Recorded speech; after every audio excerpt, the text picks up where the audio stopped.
ദുബായിൽ business bay, അൽ സഫ south എന്നിവിടങ്ങളിൽ സ്ഥാപിക്കുന്ന പുതിയ ടോൾ ഗേറ്റുകളുടെ മുന്നൊരുക്ക നടപടികൾ ഊർജിതം. നവംബർ അവസാനം 2 ടോൾ ഗേറ്റുകളും പ്രവർത്തനം ആരംഭിക്കും. ഇവയുടെ മൂല്യമായ 273 കോടി ദിർഹം സാലിക് കമ്പനി ദുബായ് റോഡ് ഗതാഗത അതോറിറ്റിക്ക് നൽകും.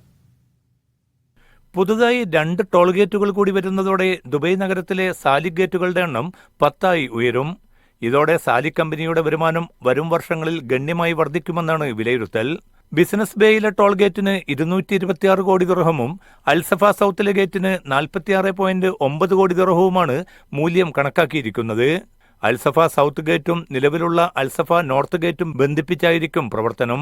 വാഹനങ്ങൾ ഈ 2 ഗേറ്റുകളിലൂടെ 1 മണിക്കൂറിനിടെ കടന്നുപോകുമ്പോൾ ടോൾ അടയ്ക്കേണ്ടി വരിക ഒറ്റത്തവണ മാത്രമായിരിക്കും. ടോൾ ഗേറ്റുകളുടെ മൂല്യം അടയ്ക്കുന്നത് സംബന്ധിച്ച് സാലിക് ഇതിനകം RTA കരാറിൽ എത്തിയിട്ടുണ്ട്. നവംബർ മുതൽ 6 വർഷ കാലയളവിലാണ് ഇത്രയും തുക അടച്ചു തീർക്കേണ്ടത്. 22.79 കോടി ദിർഹം മാത്രമാണ് ഓരോ 6 മാസത്തിലും അടയ്ക്കേണ്ടത്. ദുബായ് ടോൾ ഗേറ്റ് ഓപ്പറേറ്റർമാരായ സാലിക്കിന് ഈ വർഷം ആദ്യ 6 മാസത്തിൽ 110 കോടി ദിർഹത്തിന്റെ വരുമാനമാണ് ലഭിച്ചത്. 8 ടോൾ ഗേറ്റുകളിലൂടെ ഇക്കാലയളവിൽ ഏതാണ്ട് 24 കോടിയോളം വാഹനങ്ങൾ കടന്നുപോയെന്നാണ് കണക്ക്.